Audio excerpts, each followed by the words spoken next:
This is a new kind of concept. I was going to leave it away. I was going to not explain this, but it's so much in here and it's in so many texts that unless I explain this to you,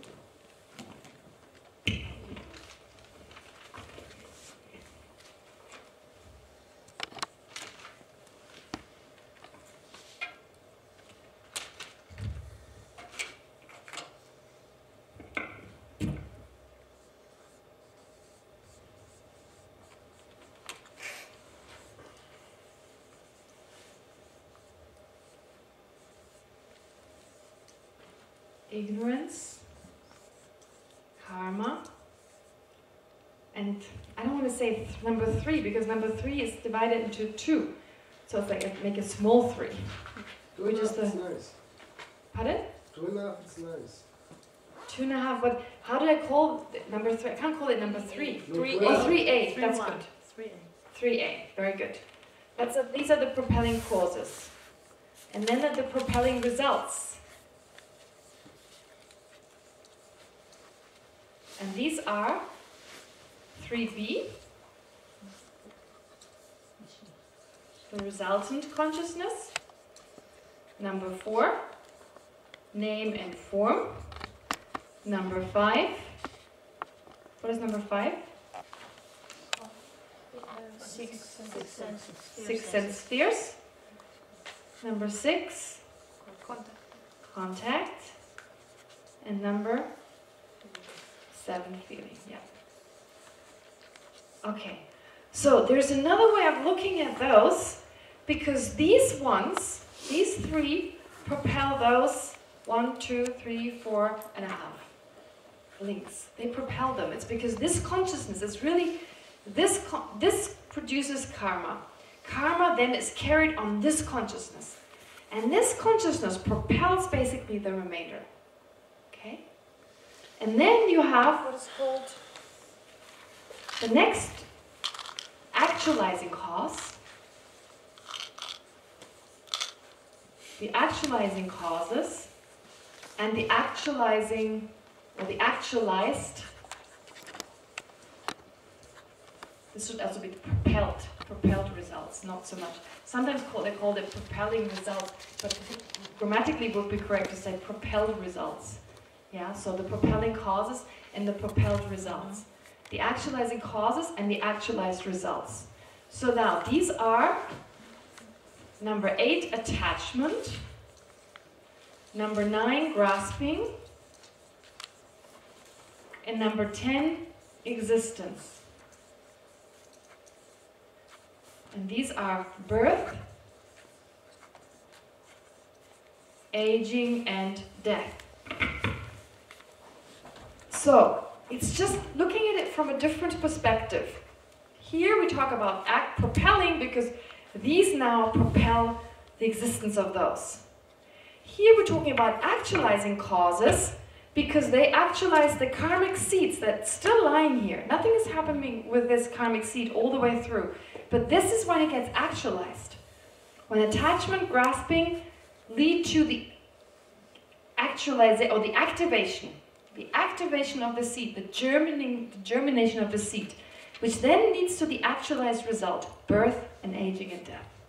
Okay, so this is just another way, and this is really, if we've understood the 12 links right, there's this sense of like, there's so many different aspects you want to understand about life. It's not just about what happens to the imprint. What happens to the imprint, it's explained here and here. But then there's another perspective, consciousness. There's consciousness going on and that consciousness being responsible when all the conditions are there for making contact with the world and feeling arising. Yeah? And then that feeling, of course, in turn also leads to attachment and grasping. And those, in turn, do something with our karmic seeds. So we see it's so complicated. It's actually really, really complicated. Yeah? And I did think for a while, maybe I can find a way in which the 12 links, I can simplify them. For a long time I thought about this. Because every year I teach this to, these students, the Emirates students, Miami students, they always teach about the 12 links. There's always like 2 classes at least. Sometimes 4 hours we spend. Not as long as with you, but still some time is spent. And they always get like, oh, you know, I mean 4 hours isn't that long, and they get confused. And I thought so many times, I make it simpler, I make it simpler. I don't find a simpler solution. That's nice. Pardon? This is It's simple enough. Okay, good. Well, you guys are really dealing with this well. I mean, I've had other classes where they go, what? I actually made them do their own wheel of life with collages. They had to, you know, and then they understood it. So for days, they spent days on those collages, you know, finding symbols for ignorance and so forth. And then they, you know, kind of got it better. So that was effective. Does anyone have a, did Dora just raise her hand? About the actualized causes, I thought he spoke about it, mentioned it the page before, we just skipped it, and he mentioned that the existence, which comes from contact and attachment and holding into attachment, brings birth, which comes right after the death, right? Wait. Where are you? In page 536, the bottom. 536, yes. The bottom. It says this is the existence. And 536 at the bottom. I have thereafter when the consciousness enters the mother's yes. womb. Yeah. It talks about the seed of existence, which takes birth. And then it says right after the death, the birth is already arises. It comes from the existence. Wait. I don't see this, what you explained just now. I don't see. Can you read the passage in the text? At the very moment when the state of death ceases, just like the other one, the arguers arise in the state of the birth, right? It's propelled by karma. Three lines before the No, you've got it. 536. Thereafter, the consciousness of the person who's accumulated the dispositions is conditioned by action and is the seed of existence. That's what I have on 536. Yes, this is what I mean. The existence which is coming through attachment and holding to it, right? It's number 9. One more thing I need to say. The person who translated this does not use the word actualized. He uses fruition. His Holmes Dalai Lama uses actualized. I prefer actualized. It's closer to the Tibetan. So even if the word somewhere actualizing is in here, it does not refer to this. But I'm still not 100% sure what you just said. What I want. Yeah. He talks, thereafter he talks about the death and the birth that arises at the moment, that arises from the moment of the death. Yeah. So, and before that he's talking about existence, which is link 10, right? Wait, no. You are at page 536. We are at the first 3 links. Existence comes further down. That's what he said. Not in my text. Do we have different texts? He's talking about the seed of existence. But the seed of existence is seed number, it's number 10. It's all the way down. So number 536 does not deal with existence, does it? Take your text. And don't look at your orange thing there. Because the orange is like your teachings is okay. Right, but 536 is the passage you talk about. There it doesn't talk about existence. And when he takes about the second line in this paragraph, thereafter the second line says seed of existence, the third line talks about but is the seed of existence, in other words, oh, I thought you meant existence itself. The seed of existence is the seed that is left in number 2. That is the seed. And that leads to existence later. This is the imprint. Yeah. But he also talks about birth here. Okay. Oh, yeah, he talks about birth because... Okay, let me just get back to...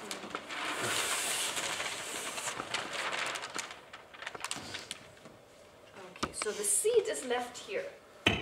This is the seed, which eventually... So this is the seed which will eventually, down at number 10, grow into full existence. But in between is another birth as a poodle. So we're talking about here the seed of existence that is talking about on page 536. That seed of existence is the one that will ripen as the seed of the person as a New Zealander. But in between, there's going to be birth as a poodle. So this is like... This is not responsible. I said previously when I read this passage, I said it make it sound as if this action is responsible for the birth of the poodle. But this is only in the English translation. In Tibetan, you can hear it both ways. In Tibetan, it's all right. There's not this, and somehow the translator has chosen to make it sound as if this seed was responsible for the poodle birth. But as we've seen, the 12 links, from this point of view, deal with 3 lifetimes. And the New Zealand person seed only becomes important at the end of the 2nd life. Otherwise, it would have to become important here. It starts ripening. The existence would have to be here. Does that make sense? Yeah? So don't get confused, because I said this, I actually originally didn't even want to read this. But then I thought, oh my God, you're going to walk home and you read it and you don't understand it and you'll be stuck with that for like so long. So I thought, at least clarify, you know, this passage. So this is what I've been trying to do. But it's not a very clear translation. I don't want to criticize it, because the person who's translated is an amazing translator. But I would have probably explained a little more so that this misunderstanding can't exist. So the seed of existence is not existence.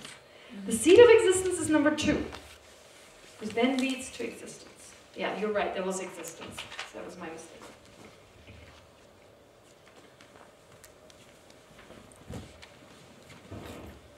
Okay. We're kind of running out of time. This is why I'm in such a rush. Okay. But basically here, so what we've come to is to see this way of dividing, the way I've just put it on there, like the propelling causes. So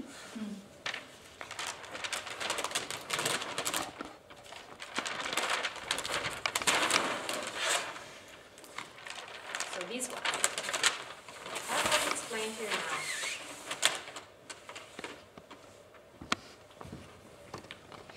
now. Okay, so what propels? So these includes the resultant consciousness. So these are the propelled results.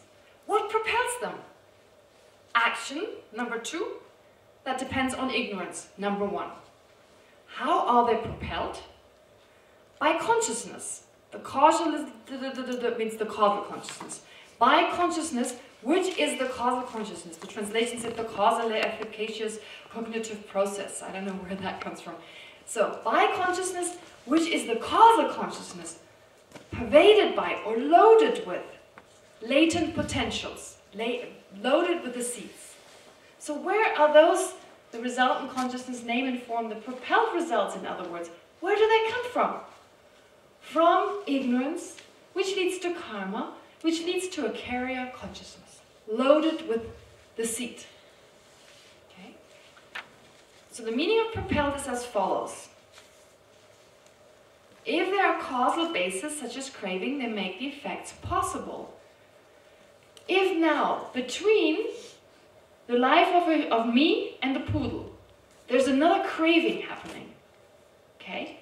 So there's this causal consciousness is loaded with the karma as the New Zealand person, but it's loaded with the karma of the poodle too, right? And when I die, and this is not in the 12 links, because it comes from a different circle, but there must have been craving and attachment, which led to the germination or the activation of the seed as a poodle. And then I'm born as the poodle. Does that make sense? Yeah? So this is really important. I mean, this is where it gets complicated. But it's only complicated not because it's really deep, it's because there's a lot of information. There's other circles there too. Yeah? I say that again, absolutely. It's just easier.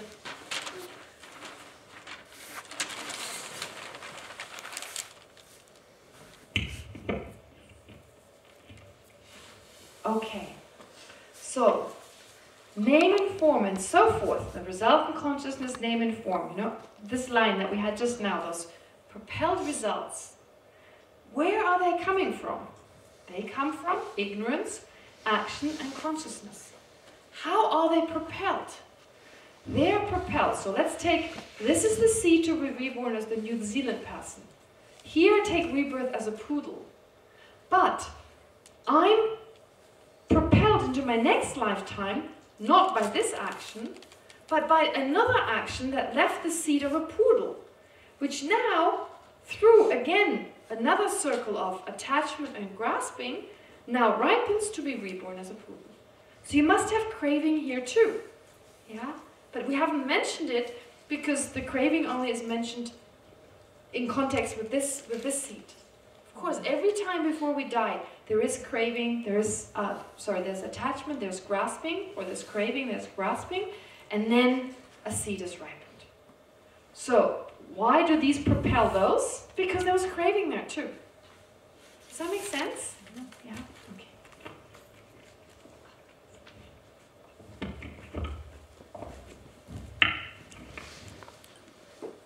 Okay. So, now it talks about the resultant causes and effects. So far, we've come to here, and now we talk about the resultant causes effect is again a mistranslation. It's talking about the actualizing causes and effects. Okay, it's a mistranslation. Those ones. So now we talk about these ones. So we finished the propelling causes and results. Now we talk about the actualizing causes and results. I feel like a stewardess. A stewardess. Excellent. Good jacket. Anyway, never mind. Okay. All right. So the resultant causes and effects. A better translation would be the actualized. Now the round of actualized causes and results. Conditioned by feeling is craving. Attachment or craving. When one craving arises for feeling, what do we crave? We crave the feeling. It comes from feeling, right? First there's feeling, then there's craving. But what we crave is really the feeling of pleasure. Or we crave the absence of displeasure. When one craves, the four objects of appropriation will be appropriated. I don't know why it says appropriation. It says grasping. Appropriation here is grasping. First there's a craving, there's an attachment, and then grasping. Yeah. And then they talk about four types of grasping. There's also four types of attachment, four types of grasping. The four types of grasping are grasping towards the sense objects, grasping towards wrong views, grasping towards certain behavior and certain conduct, and grasping towards the self. Right? These are the four. So when we die, if we're very, very careful, the only grasping that we experience will be the grasping for the self. This we can't avoid. If we're not careful, all four graspings may arise. Grasping for different people, for different sense objects, you know, certain foods, you know, we know we're dying and oh, but you could just have hummus or something. And, you know, or so good, we just could have that. And then, okay, so that's that. What was that? What was I saying? So, before death. Or I could grasp towards certain wrong views, you know? I mean, I don't want to say anything that's politically incorrect, but thinking that you're going to be reborn in a certain state with certain virgins if you blow yourself up. That's definitely an example of a wrong view regarding certain conduct, yeah? That could arise while you die, before you die. Then there's certain wrong views regarding views that you have about yourself. I exist solidly, my soul is going to go out now. You know, there's just certain views and certain graspings at certain phenomena. So certain conduct, grasping at certain conduct, grasping at certain views, grasping at sense objects, or grasping at the self. The grasping at the self is very difficult to avoid, but the other ones can be avoided. And if they're present, they determine what kind of karma is being actualized. Right? This is why we have to be so careful, because grasping at self we can't avoid, but we can at least make sure that the karma that is actualized now, that is germinated, is a positive one. Yeah? So if we all have all sorts of craving and grasping at the five sense objects and so forth, there's a danger that an animal, the poodle karma, could be actualized by attachment and craving. Yeah? So it's good to be careful. So there's the four types of graspings, but definitely the one is the self-grasping. That we cannot avoid as long as we have ignorance. So, okay, so this is clear. Number 7. And instead of appropriation, I'm now going to read grasping. When there's grasping, the existence of the grasping arises. So when there's grasping, the next step, existence, will arise. It's not really the existence of the grasping. I don't know, again, this is kind of a little odd. I do have another translation. Anyway, there's not enough time to actually go through it. But it's basically saying, oh, here it is. Number seven. When there's grasping, existence of the one who grasps occurs. You go, here it's kind of different. Of the one who grasps, the grasper. The Like, graspers exist? No. First there's the grasping, and then the person who grasps goes on to existence. Which means the state where the seed is activated, right? Remember, the word existence is actually, this name existence refers to the previously accumulated seed, right? The seed that was left on the consciousness during the first life, number 2, karma. Then I accumulated a seed, and this seed, as the poodle, stays with me. And if now I am, as the poodle, grasp at the time of death, then the next thing is, the poodle, me, I'm the grasper, the poodle, will now experience the germination, the activation of the seed of the person, the New Zealand person. Yeah? So this is exactly what this says. When there's grasping, now the existence, the next link of existence of the one who grasps occurs. Okay? So what is feeling? Pardon? What feels? Now I'm confused. Okay, I'll explain it again, Who slowly. is feeling on number 7? The poodle. Existing, yes, the poodle, okay. Who is existing in 10? Okay, I think you're getting caught up with the terminology. I'll explain it again.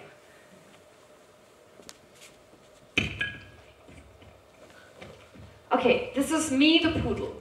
Yeah. Okay, so I've accumulated the karma to be born as a person in New Zealand, and that seed is with me as a poodle.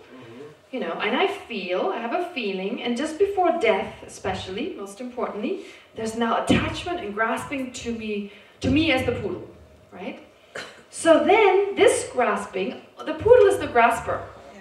And now this grasping poodle, that grasping now activates the seed that has been lying there all this time to lead to existence. Is this clear? Okay. Existence. Existence. The word is just given, the name existence is given to what actually happens in the next moment. The name of the result is given to the cause. This is not a good word. In Tibetan it means sipa, which can mean samsara. You can even translate this as samsara. It's not a good word. Well, I guess it's a good word in the sense I shouldn't say it's not a good word, but it's very confusing.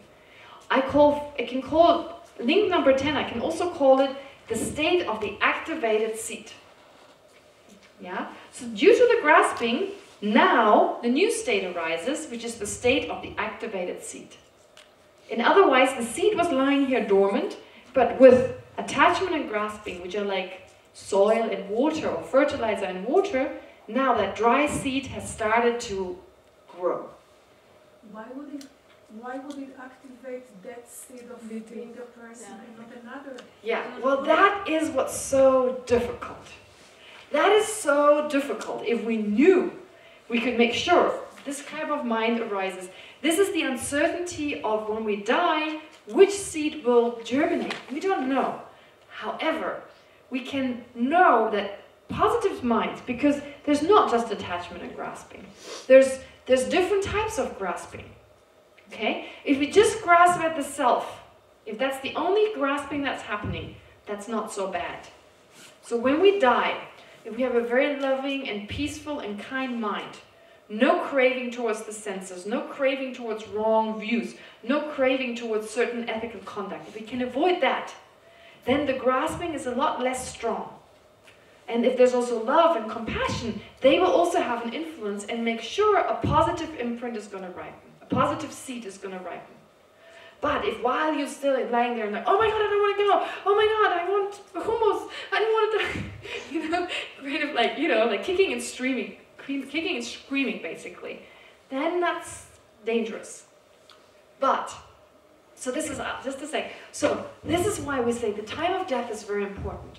But of course, if you've lived your life as a kind and caring, as a peaceful person, it's very unlikely that you're going to be like, I want to kill my enemies before I go, right? I mean, it's more likely that we go with a peaceful mind, and even though there's some attachment, and even though there's some grasping, there's more of a likelihood that something more positive can ripen.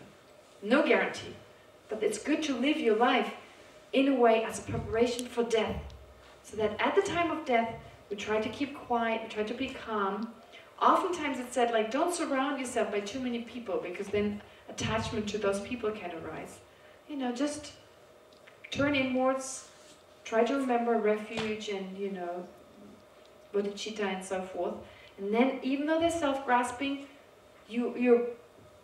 and of course, it's not just the propelling karma that serves of a condition. If you generate the mind, may I become enlightened, then there's other seeds that now are planted that also have an influence on the original seed, taking you to a state where it's possibly most conducive to practice the Dharma.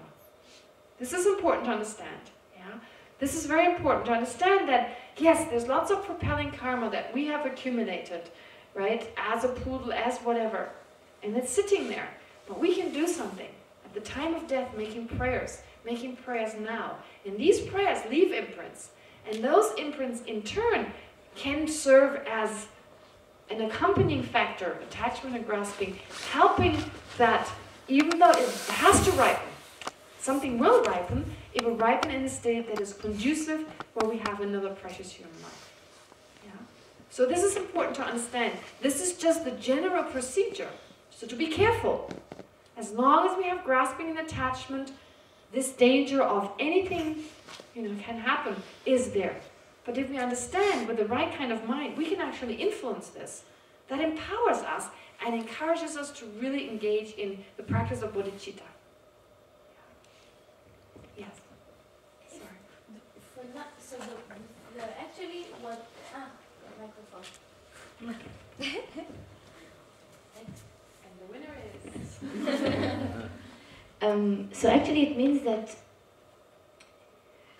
if the grasping is what brings us back, the grasping it was, then only a brings fully us back enlightened means continues the makes the seed ripen to come back in some kind of physical form or not. So only someone who is fully enlightened will not have that. Is it true? Is it right? I'm trying to understand the... Okay, not someone who's fully enlightened. You don't have to be fully enlightened. There's two levels. You can get rid of ignorance. So basically the answer to your question is you have to get rid of attachment and grasping, which you can only get rid of if you get rid of the root cause, which is ignorance. This was the original question. So how do you get rid of this link, this chain of turning? You need to get rid of ignorance. Next week. Pardon? No. Just now. Selflessness. Yeah, well, yeah, next week, hopefully. So, ignorance. You see, like, we have to get rid of ignorance. But you can get rid of ignorance, but still not be a Buddha. Because ignorance is a state of mind. It's a mind that you can get rid of. It's easier to get rid of that. You can get rid of ignorance, you can get rid of attachment and grasping, and you'll never be reborn in samsara. Which means uncontrolled. Under the control of delusions and karma, you won't be reborn again, right? However, you still are not a Buddha, because the ignorance leaves imprints, nevertheless. Imprints, other imprints, not karmic imprints as such, but it leaves a residue there, such that everything that appears still appears as if inherently existent. Even though you 100% know it's not inherently existent. You won't have anger, you won't have grasping. Yeah, you're really highly advanced, you're totally amazing, you're an arhat. But there's still a little more work to be done. Because to be of greatest benefit to sentient beings, to know their minds exactly, know exactly what they need to do. For that, you need to be omniscient. Kol Yad Yodea. You have to have that. Kol Yad Yodea. So, you have to have that. So, having omniscience, you then are the perfect person to benefit others. So as an arhat, if you get rid of ignorance and attachment and grasping, you're saved. You're well off. Yeah? But this is not what we're aiming for. We're aiming for full enlightenment. So becoming an arhat is a side effect. You reach that on the way. Yeah? You get rid of ignorance and attachment and grasping on the way. But you move on from there to become a fully enlightened Buddha. That's why we don't aim for just getting rid of ignorance. We aim for full enlightenment. Because then much faster. You know, we go very fast to arhatship, but move right away on. If you just if you only aim for the removal of ignorance, attachment, grasping, just to become an arhat, once you reach that, you're going to just rest in that state for quite a while. Just enjoy the bliss of the absence of suffering. Right? And there's a very deep absorption that you will engage in, a meditative absorption, and you will not right away move on to become a Buddha. Whereas if you right away aim for Buddhahood, you don't do that detour. Right? You go straight up. Yeah, because it's your great compassion that leads you there. Leora doesn't believe me, but... Every word. No, last time you said, I don't believe you can get rid of the ignorance first and then get rid of the inference. Didn't you say that? I thought in the very beginning of this course you said that once. You said you don't believe that it's possible to first get rid of ignorance and then the inference. Or maybe I misunderstood. I never said that. You never said that, and I totally misunderstood then. Sorry. I I still have Leora's... No, she meant seeing but not believing. Yeah. That I meant. Yeah. He says it in a dual way, but he doesn't believe it. When he gets out of... Thank you. When he gets out of Like an meditation, arhat. Yeah. But he the sees- arhat he sees it still. inherently, but he doesn't believe it because he knows better. But every morning you're the best example for someone seeing and not believing when you see your mirror image. You see this as being yourself, but you don't believe in it. You know, the hummus example, you don't wipe off the, you know, whatever dirt there is, you've got some soap left on your nose, you don't wipe it out there. You I don't really know it. I just know it. I don't really know it. I mean, you're not gonna, you know, you're not I gonna, assume correct. you're not gonna put the cream on the reflection, right? I mean, you definitely, right? Yeah, so this is a bit like an arhat. An arhat still sees the reflection in the mirror, but doesn't believe that this is actually the face.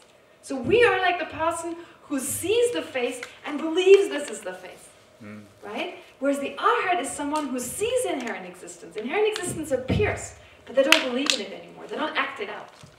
And Buddha is someone where there's neither. Nothing appears as if inherently existent anymore.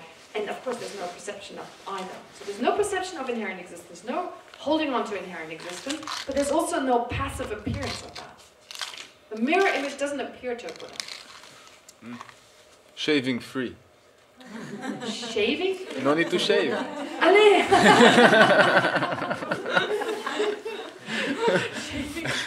Yeah, right. He's the most skillful shaver.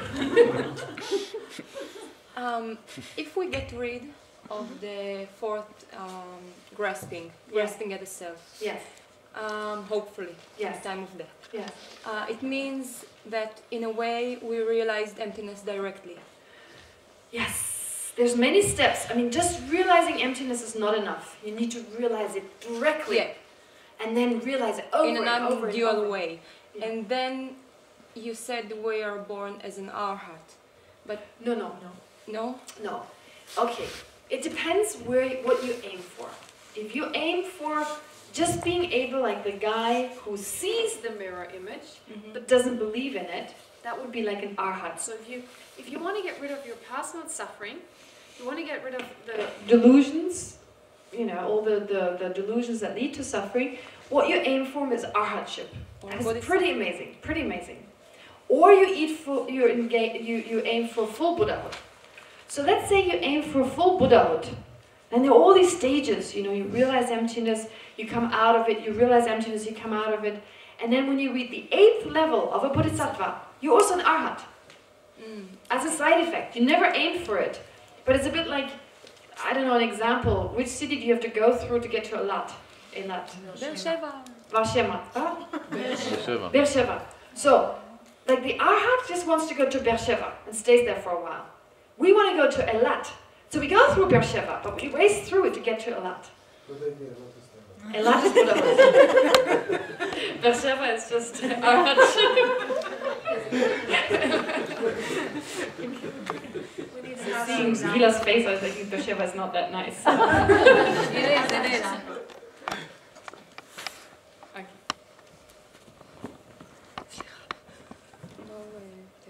We still have time. Let's just do it.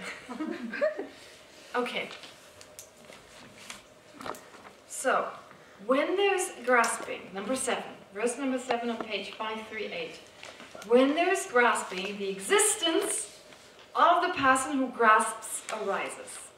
Number 10. If he did not grasp, if the grasping wouldn't arise, then being freed, he would not come into existence. So it means just having the karmic seeds is not the main problem. The main problem is the fertilizer, the grasping and the craving. Okay?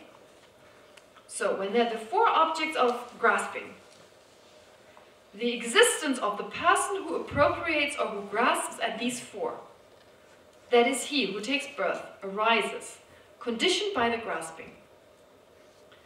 If the grasper, the person who is grasping, through the power of the discriminative insight, which realizes the way things really are, did not entertain the craving of feelings, and if through the realization of non-dualistic wisdom he sees grasping, then he would be liberated.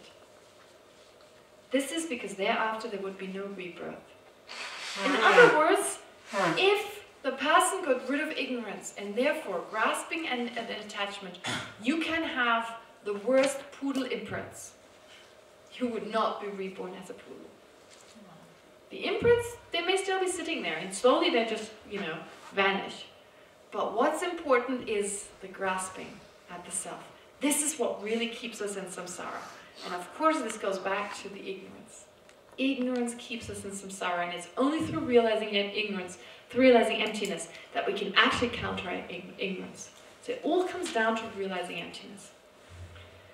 Okay, so number 8. So existence, number 10. So the verse number 8, but here is existence, the link number 10. Existence, okay, so we call number 10 existence, but the actual existence is birth.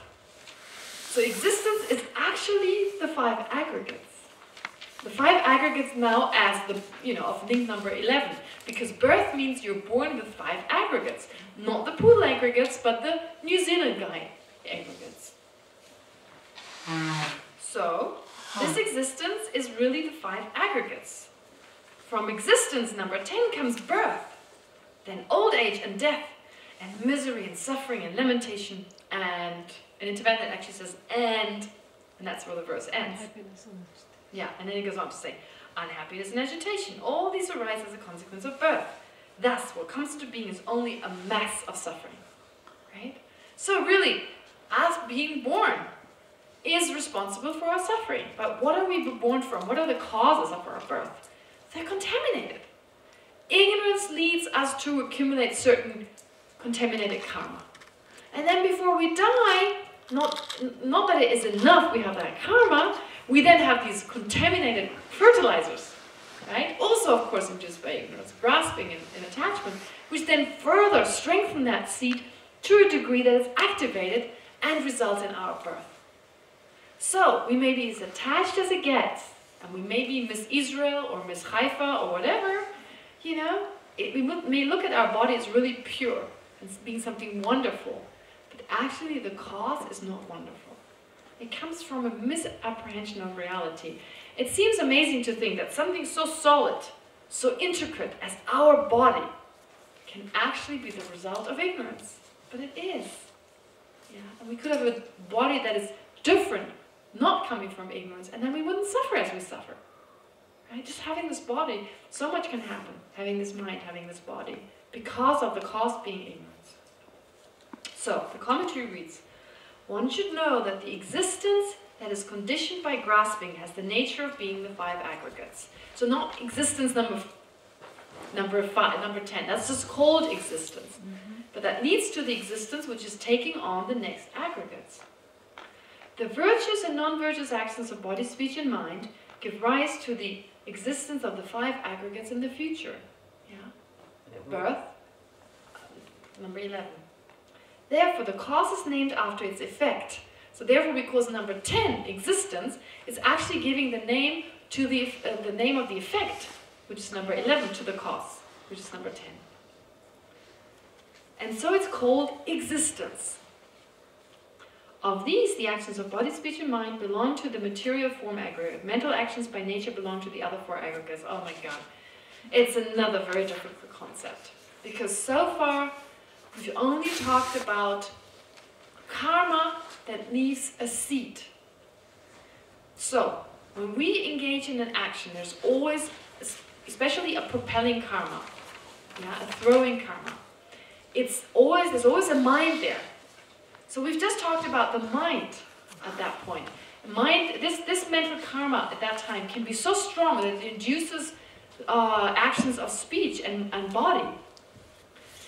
Now, we talk about mental karma as a seed. So the mental karma itself is a mind, and then there's a seed left, which is just this potential.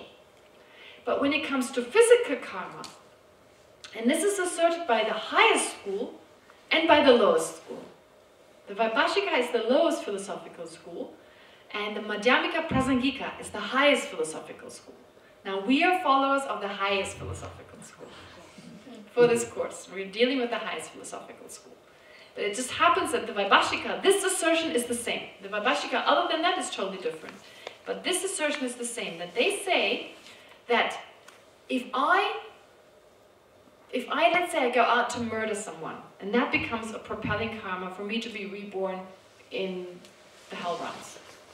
So, if I go out to murder someone, there's a mental karma that's created. That's very strong, of course.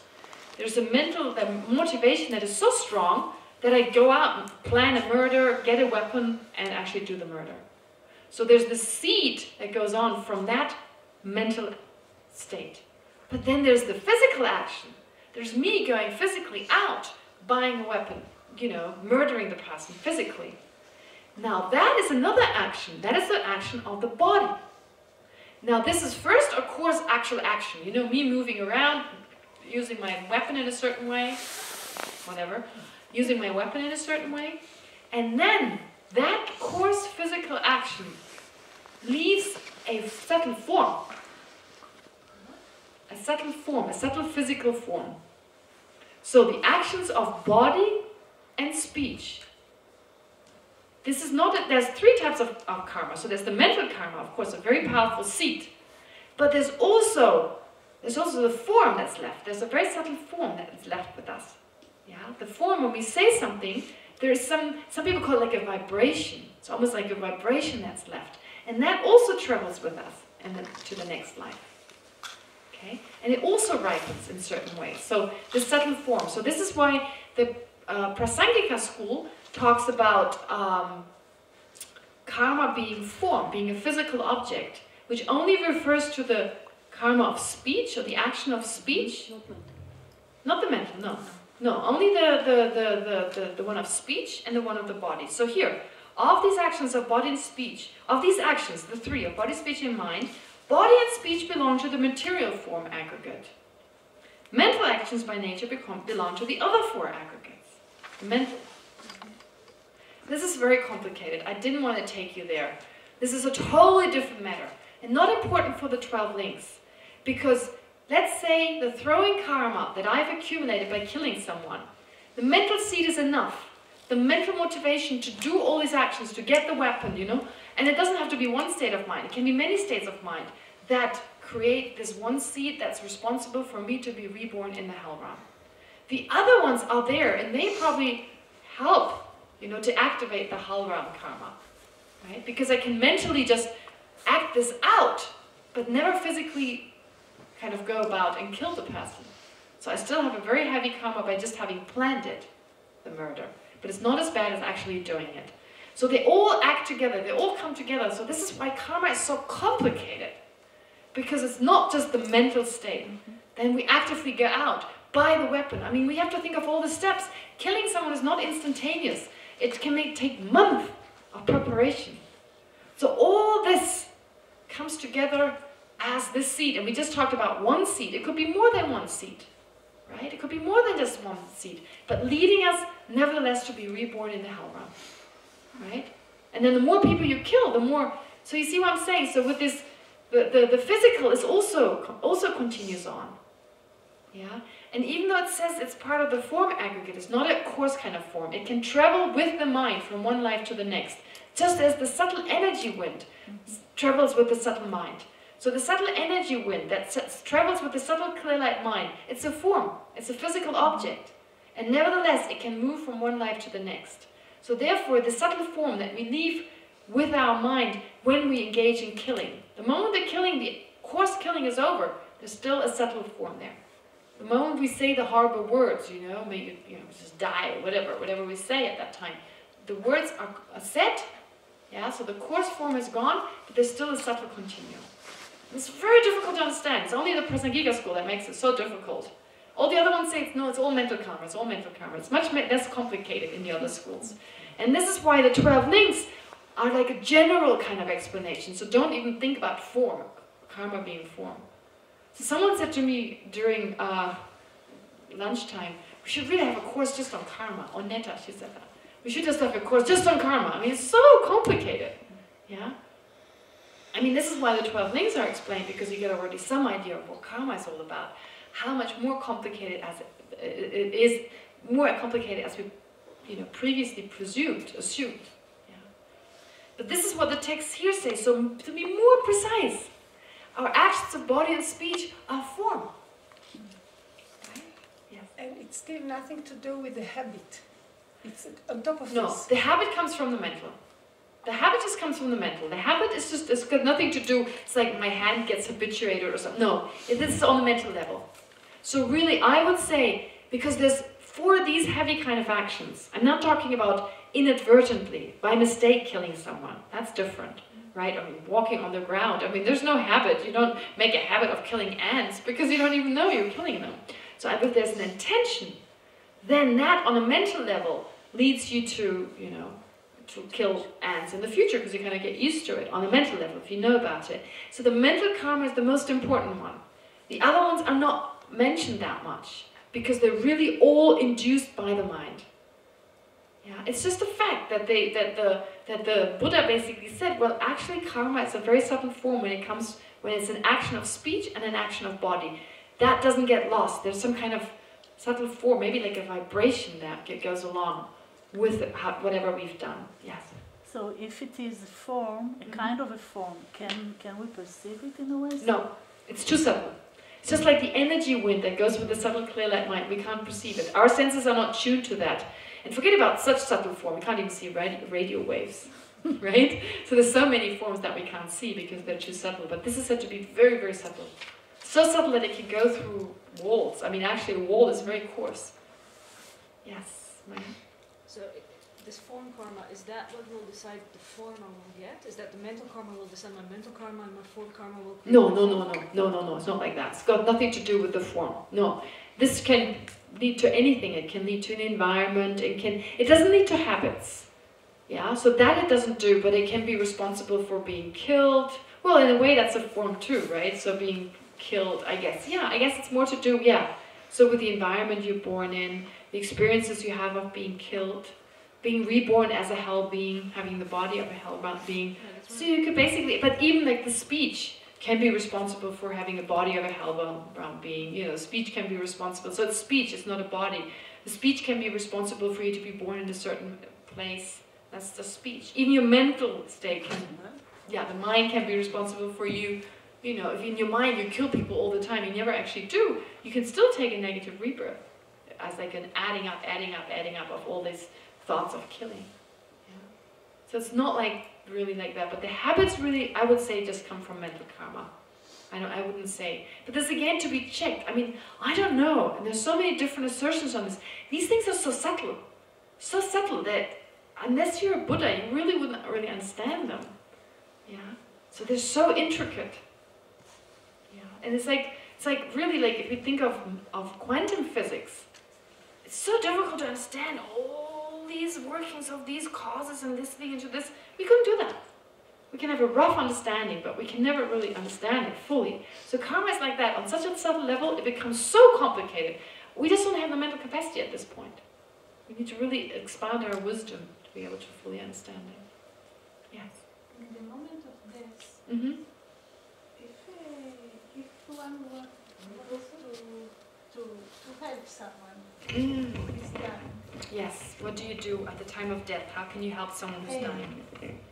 And I understood that grasping and attachment is not good in the time. So if the dying person, if maybe is in a pleasant place and he hear a pleasant music that he likes, so maybe instead of doing good for him, I'm doing something not good because I'm increasing the attachment to music and I don't know how can I help someone to It's very difficult. I think the most important is to keep the mind peaceful. And if that's for a Jewish person, meaning to show, any symbolism that they associate with God, for example, or a Christian person, anything else they associate with Jesus, or a Muslim, anything they associate. So to remind them of, God, or to remind them of their religion, because that usually, religion is very much against, it's almost like most of the time it does serve as an antidote to attachment, at least of the five senses. To remind them of that, the love and compassion and the kindness of whatever they associate, whatever religious symbol reminds them of that. And then with the calm music, it just depends how they react. I mean, there's always going to be a subtle state of attachment. But like if you talk about, wow, you remember we had that great food or something, and then they're like, oh my God, yeah, that would be of course obvious. Oh my God. But so it's like putting them at ease, I think, is most important, so that there's no anger. When we talk about grasping, of course, worse than that is actually anger, aggression, resentment. That is even worse. It's not really mentioned here, it's implied here. There are delusions that are worse than attachment. Yeah, this is like the subtlest, So really put them at ease. There is always attachment to something. But then if they go, like, oh my God, I have to leave behind my things, and they're like, you're going to be with God, it's fine, right? Even though that's maybe not true, but it doesn't matter. Because, it puts their mind at rest. So we say, don't worry about your house. We take care of it, and you'll be reborn in a state where you don't need it. You'll be with God, And they're like, all right, kind of let go. There's something greater to expect. So I think it's just this, put their mind at ease, help them to let go of what was, oh my God, my money, what am I going to do? It's going to be all right, Other people will benefit from it, and you get so much more than that, right? So like they don't feel too worried to leave behind their, I don't know, it's very hard to see the situation. I don't know what I would do. Exactly. I mean, I need to know the person a little bit and know what puts them at ease. Kind of saying, I'm here, that's most important. Don't be scared. You're not alone. Actually, they are alone, but they don't need to know that. The moment they actually are alone, they've passed on. That's when they can't communicate with us anymore. And then whatever we do doesn't help them. But just make them feel, I'm here with you. So I'll be with you. Don't worry. Kind of, say I'm here, so they don't feel scared to go alone. And there's God, and there's, they're objects of refuge. I think that's very helpful. No matter what religion it is, make sure you find out. If an atheist, what do you say to an atheist? Like a non-religious Thank God I'm Buddhist. But, there's other things. Don't tell them you go out of existence and they get even more scared. I don't know. I mean, it's hard, but, just things that make them feel comfortable. Just think of love or something. Pardon? An adventure. Go on an adventure. You don't know where you're going, but it will certainly be fun. I mean, it just depends on the person. For some people, they would go like, yeah, great. And other people, oh my God, I don't want to go. It just depends. It's very difficult. But there's books, I think, advice for the dying. I mean, there's definitely some good books. I forget, isn't that something by His Holiness? Isn't there a book? Yes, there is. What to do by death and dying. So there's some beautiful advice on that. So maybe read that. But I think this is more from a Buddhist perspective. So it's easier for dealing with someone who's Buddhist, and it's important to deal with someone according to their own religion. I think that's important. Yeah. Maya's still laughing about whatever joke she said. Okay. All right. But anyway, so to understand this, so mental actions by nature belong to the other four aggregates. And so then it goes on to say that the Vaibhashikas say the same, and that other treatises you know, all the other philosophical systems, other than Vaibhashika, and other than the Madhyamika Prasangika, they reject this idea that physical karma and verbal karma is actually form. Other treatises reject the Vaibhashika's claim that the actions of body and mind should both be regarded as belonging to the form aggregate. You know? Explaining that action is mental, occurring when one engages in physical or verbal activity. But Chandrakirti maintains that the actions of body belong to the material form aggregate. Although mental actions are intentional, so it's really intention. That is mental karma, is the intention. The mental factor of intention. That is the karma. That's what we call mental karma. But other mental processes that are associated with that, you know, the feeling, the discrimination, they're all, you know, one package. We can all call these mental karma. They're concomitant, they're connected with that intention, and they're said to be of the same entity. Therefore, mental action is said to belong to the four non-physical aggregates. So the four aggregates, mental action is associated with the four aggregates, because there's intention that is the actual mental karma, but then the other ones are all connected to that. So in a way, they're all mental karma, yeah, mental action. Okay. Having been activated by craving and grasping, the birth of the aggregates of the later life arises from number 10, existence, in which potent karma gives rise to rebirth. And then number 9 I've read already, so from birth arises the aging, the ripening of the aggregates, death, the cessation of the aggregates, misery, heartache that comes with deluded attachment when dying. It doesn't say to the one who's dying, it says when dying. For the ones who see the person dying and for the person dying himself. It's suffering. And the lamentation caused by that misery. Oh God, I'm going to die. Or, oh my God, he's going to die. I mean, there's lamentation, there's, you know, physical expression, verbal expression of that suffering. The suffering of a soul to the five senses, unhappiness. A soul to the mind and agitation. The mental and physical agitation that arises from unhappiness and suffering. Just as we explained earlier, just through the power of its own causes and conditions, the whole mess, right, everything we're in right now, that is the whole array or heap of suffering arises. Yeah, so when number 11 and 12 are there, the full extent, what we have right now, actually, you know, we have number 11 and we have number 12. Well, we're aging and moving towards our own death, but we're number 12. It's all the result of all that was there before. Different cycles of the 12 links. Since it is essentially free from self and being mind, is merely imputed by fools. Here imputed doesn't mean just being imputed, but kind of seen as inherently existent by fools, by, you know, us not apprehending reality. Is suffering by its very nature, and is not even mixed with pleasure.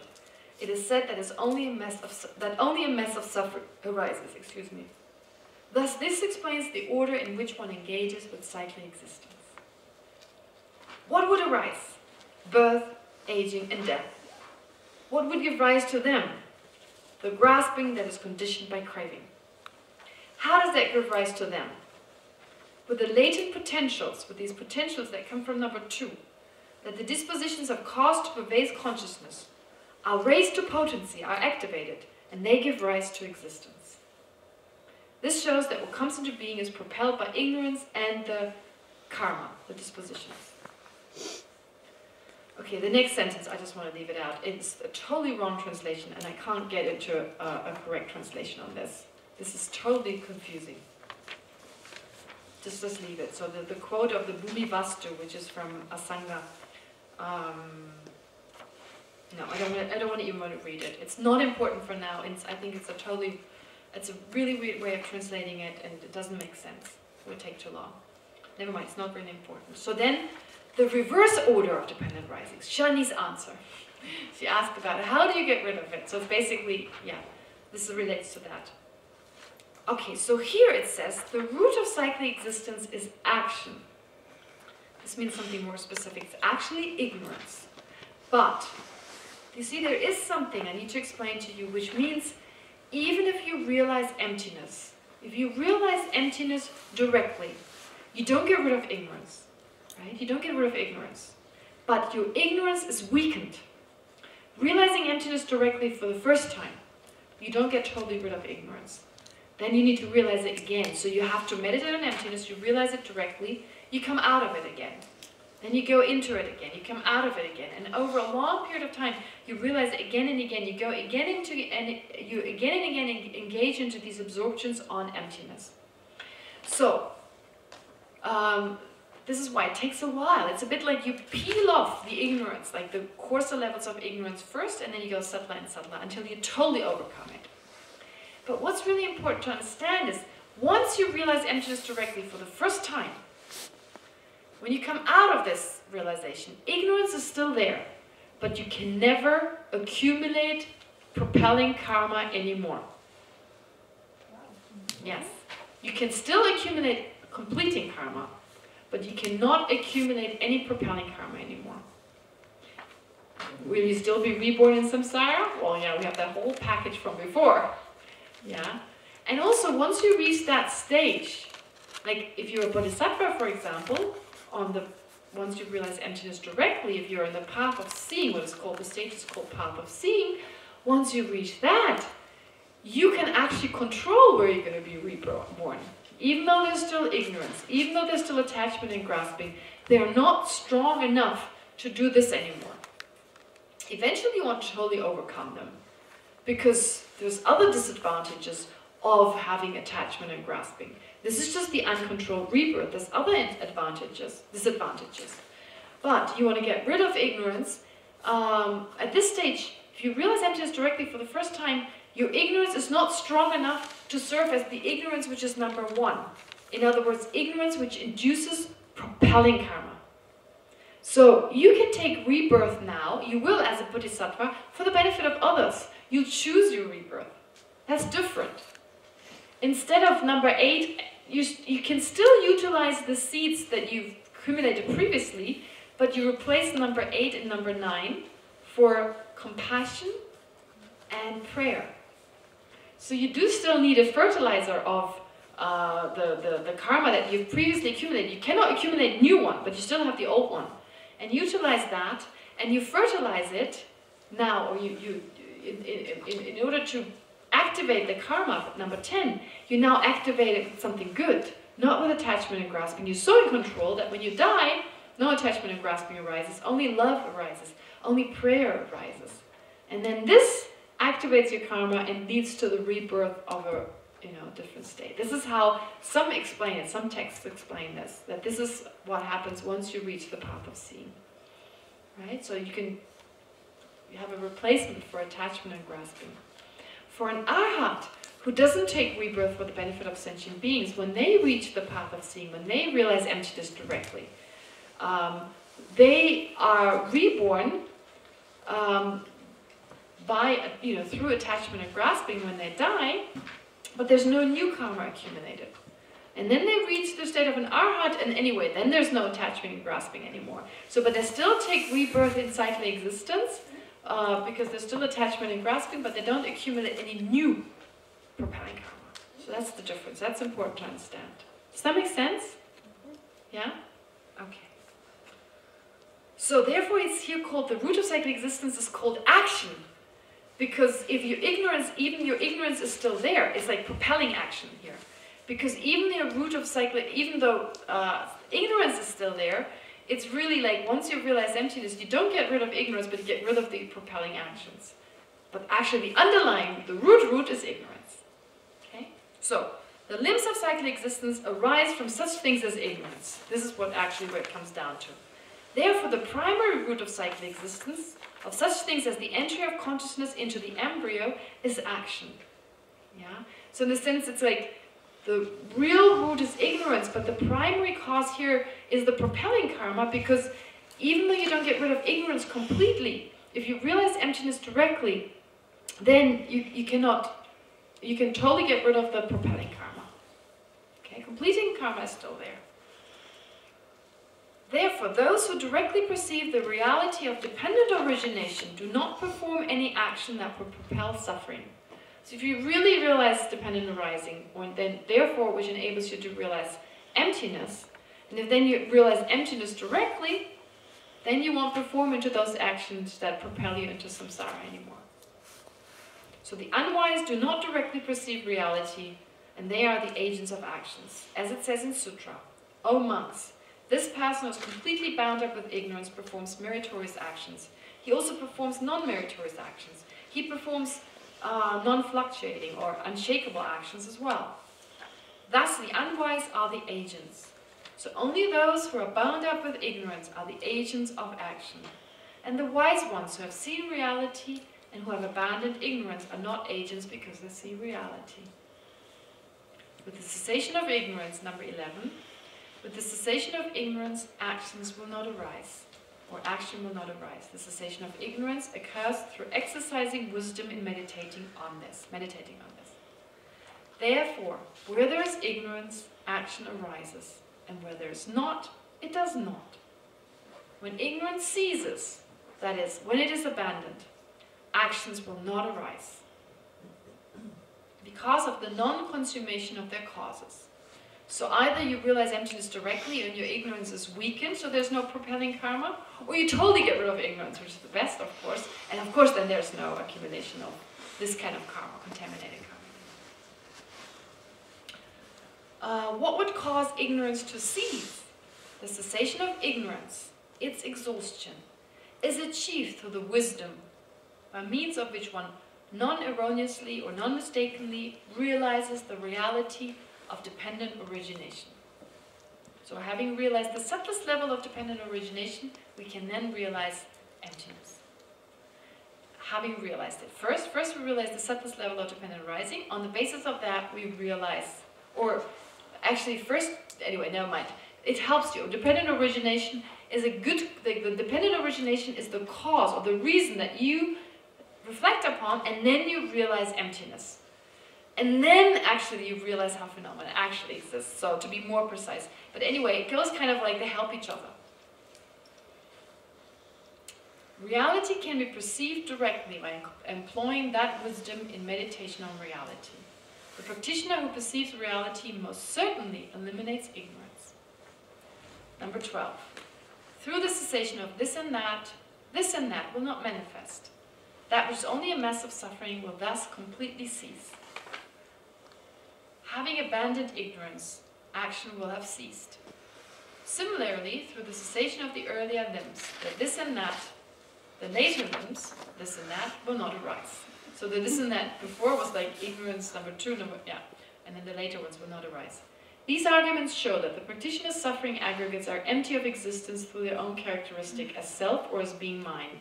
That which is only a mass of suffering and not at all mixed with pleasure will not arise again and thus will completely cease, that is, be completely exhausted. The reason that the essential existence of phenomena that has been refuted in all of the other chapters is not refuted in this chapter. So of course Nagarjuna actually talks about emptiness more than anything else in the other chapters. But here it's more talking about dependent arising. Is that when the essential essence of the dependently originated person and phenomena are refuted, all of these limbs are also shown not to be essentially existent.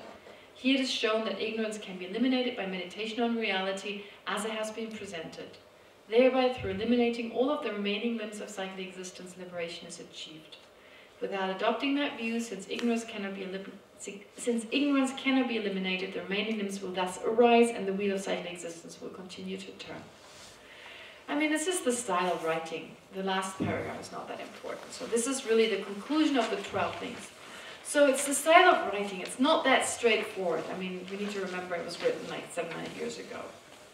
A little less than that. So, but basically I think we understand the idea of how the 12 things come into existence, how there's a way in which we can look at them from different perspectives in terms of their function, and how not just we ourselves, but all other beings, in the world are trapped in the same way we are. All of the sentient beings, ordinary sentient beings are trapped in the same way that we are. So, as Geshe Pujima said, as I said at the very beginning, understanding this, it helps us to, first of all, generate the wish of a being of lower capacity, which is someone who just aims for a higher rebirth.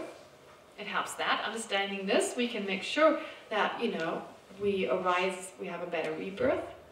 Then it's very helpful for someone who aims for self-liberation to make sure you get rid of the ignorance.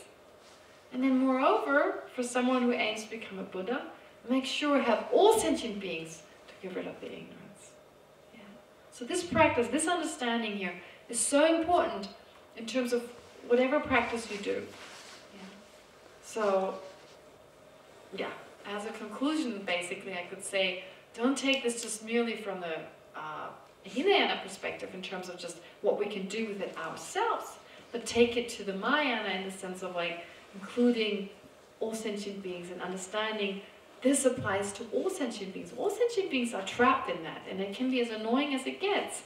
You know, still, their predicament is just as ours, being trapped over and over again, and then they die, and there's attachment and grasping, and people are so scared of dying, and they don't look at it, but they do die, they will die, everyone will, and then they don't know what to do at the time of death, and anything can happen. I mean, we're so fortunate that we know about the dangers. It makes such a huge difference. If you have no idea that there's a precipice next to you, you know, one wrong step and you're gone. And at least we're warned. So we're so fortunate in that way, and have a responsibility towards other sentient beings, you know, to help them at the time of death, definitely, the way she just asked about it. So that's a very good question. And prepare our own death to make sure we're reborn in a state that is most beneficial for ourselves and others. Yeah? And sometimes it seems, oh my God, so many sentient beings, but, you know, there's still an effect that our actions have. And the more we advance, the more effective our actions will become. It's a general question. Yes. So, actually, the form that we learned this retreat was for death, or real death from existence, the cycle. Mm-hmm. Then we see it also for shorter circles, like every moment. Every moment we existed, some imprints arises. Mm-hmm. Can we see it also in this way?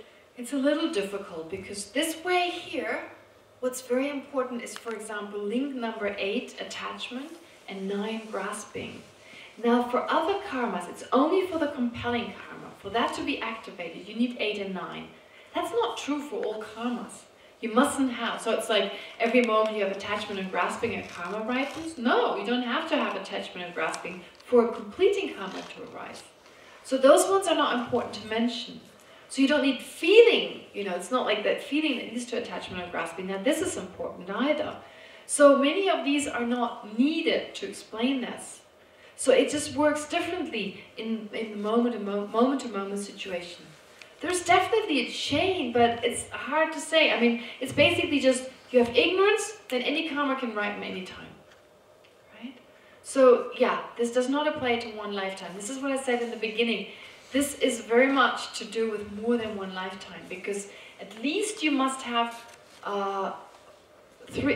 lifetimes. Yeah, lifetime I understand. I'm talking about the moment.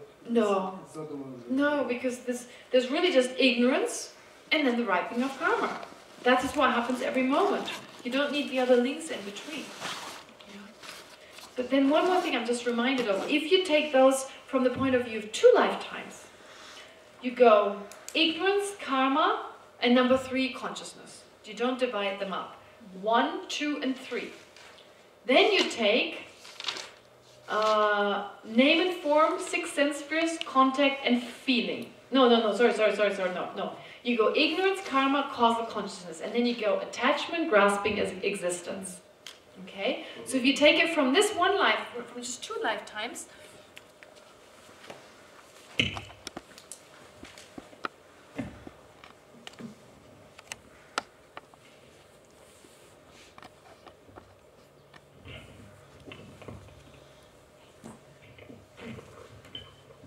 if you have 2 lifetimes, this is lifetime number 1, and this is number 2. So you go 1, 2, 3, just consciousness. Then, so you've created, let's say, the poodle karma, okay? Ignorance, there's a seed, the poodle karma is left here on the consciousness. Then at the time of death, there is number 8, well, attachment, grasping, and then the activation of the poodle karma. Then there's birth. In the next life, there's birth. And then there's all those. Except for this one. Don't need it. There's name and form, six senses, contact, feeling, and then aging and death. Yeah. Please repeat it by numbers. Okay. 1, 2, 3, 4, 5, 6, 7. New life. NL, new life.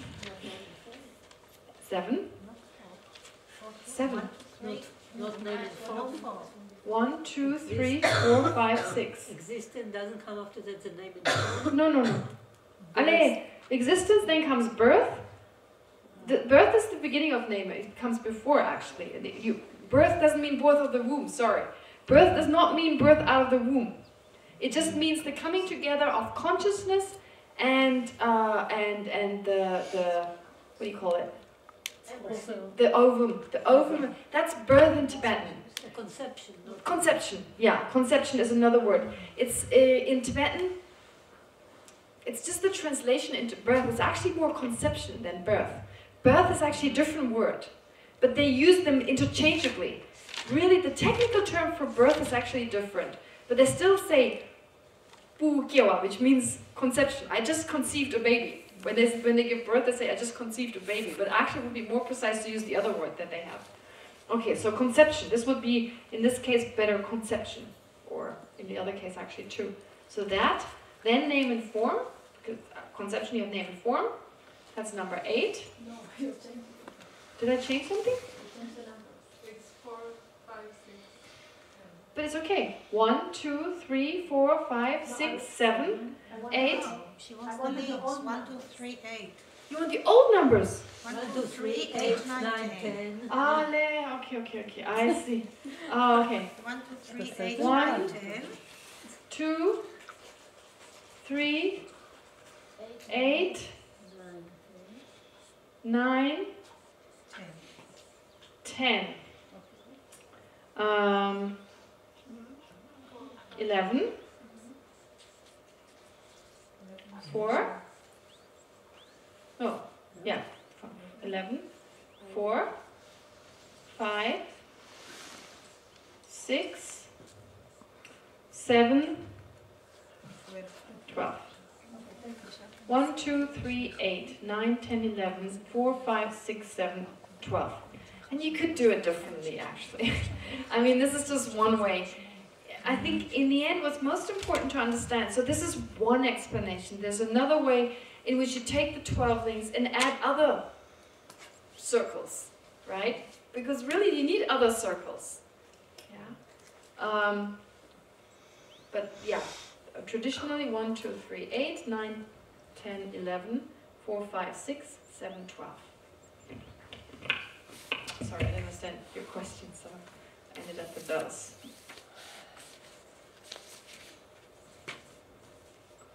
And then this is 12. Okay.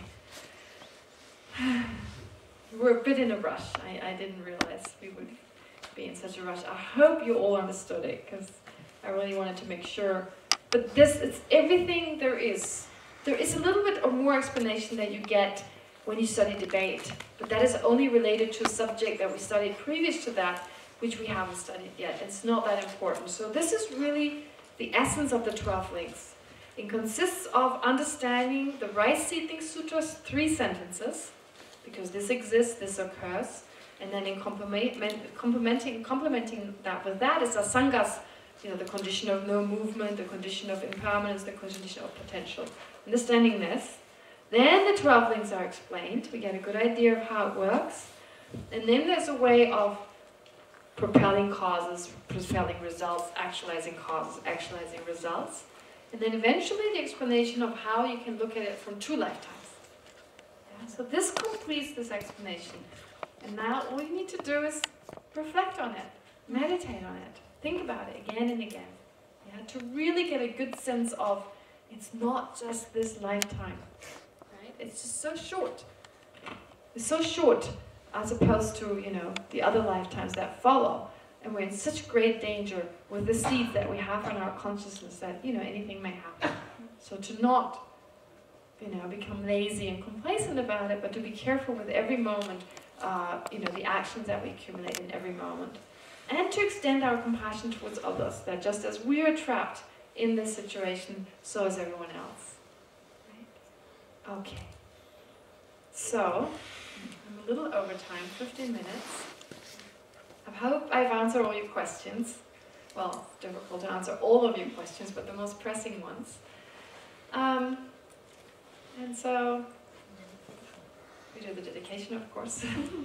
But just, as the kind of words of goodbye. So I hope you have a safe trip home, and that this kind of gets you going, that, having learned about this, there's other things now you want to learn about. And as I said, it's so important to continue learning, but to learn it in a way that you take it to heart and allow it to totally change, your mind. Allow it to slowly transform. Don't be hard on yourself. It's only a step-by-step process. But yeah, because if we're too hard on ourselves, you get what is called the rubber band effect. I call it the rubber band effect. You try too hard to be kind and patient, and then you lose it. The rubber band goes the other side. So, to try to keep a healthy balance, to kind of be your own psychoanalyst, what you need most, what is the most effective method for yourself, and then keep learning, keep, reading books and so forth, and keep meditating. Okay.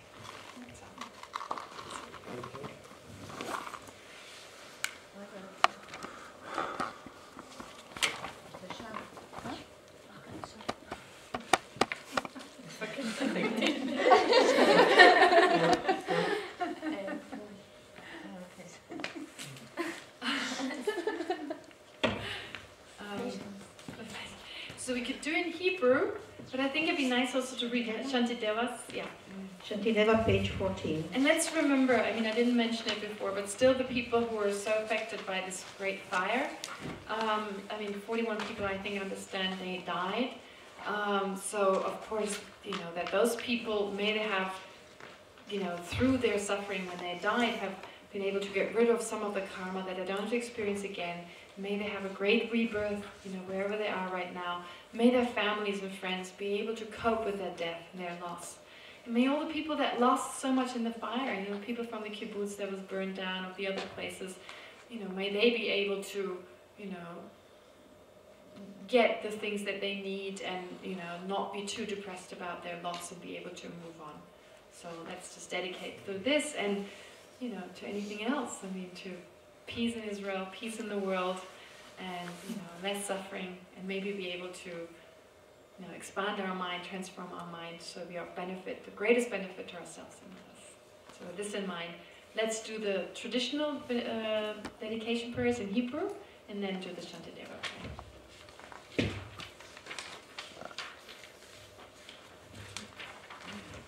So page 11 first. לא תודעת הערה עילאית, מה אתה יודע, שתפלת בלונדה, וזו שתודעה ותתבלן, ותשגה אור. הודות לפוטנציאל זכות זה, להשיג במהרה את המצב המואר של גורמיה. אזי יהיה בכוחי לשחרר את כל בעלי התודעה מהסגה. כמו שמג'ושרי אז הרוח וגם סמתה בדרה, ראו נכוחה את הדברים כפי שהם. כך הכלי שנהיה מכל פוטנציאל הזכות הזה, בדרך הטובה ביותר, ולגילוי יפה. הקדיש את כל השעשיות האלה, והקדשה של המנצחים החופים אל מעבר בשלושת הצדדים, יללוה כטובה ביותר, ויהי בכוחי לבצע את מעשה המטיסת והנעלים. בארץ זו המוקפת נכסי ערים ושלגים, מקור הרווחה והאושר ללא יוצא מהכלל, אבל לא תשבר הרע בעוצמת דזינגליאציות, ותיוותר עד קץ הקיום. And now Shantideva in Hebrew. Oh, Hebrew's fine. Hebrew's fine. I didn't realize it was there in Hebrew, so let's do it in Hebrew, yeah. In Hebrew? Yes. וכל בעלי התודעה, כל הסובלים בגופם ובנפשם, יזכו באוקיינוס של עושר ושמחה, בזכות חסד ושסבבה. לא יסבול איש, יחלה או יעשה רע, לא יפחד ולא ילעיט בערכו, בגלל תודעה שקועה בדחדות. לא יראו העברים מראות, לא ישמעו החרשים צלילים, וכל מי שגופו קורע תחת עול, יחדש את שורותיו במנוחה. לא ישיגו הערומים מלבוש, והרעבים מזון, לא ימצאו הצמאים מים, משקה טעים שירבה את גרונם. לו יזכו אביונים בשפע, ומשתש כוחם מצער יתמלאו שמחה. לו יהיו למיואשים תקווה, אושר מתמיד וברכה. לו ירדו הגשמים בעיתם, ויהיו היבולים מצויים בשפע. לו יהיו התרופות והתפילות המטיבות תישאנה פרי. לו ירפאו כל החולים והסובלים במהרה ממקוריהם. לו ייעלמו כל המחלות מן העולם, ולא יופיעו. לו יחדלו הפחדים לפחד, וישוחרר כל מי שפגעו. לא יינתן לחסרי הישע כוח, ובני האדם יבקשו להיטיב זה עם זה. כל עוד יש חלל, וכל עוד אנשים ובעלי תודעה, וממשיך להתקיים גם אני, כדי למגר את סבלות העולם. Thank you. תודה רבה. להתראות. I wanted to say תודה רבה לך. Thank you very much for giving us this very inspiring teaching and putting the seeds on our minds to go on and on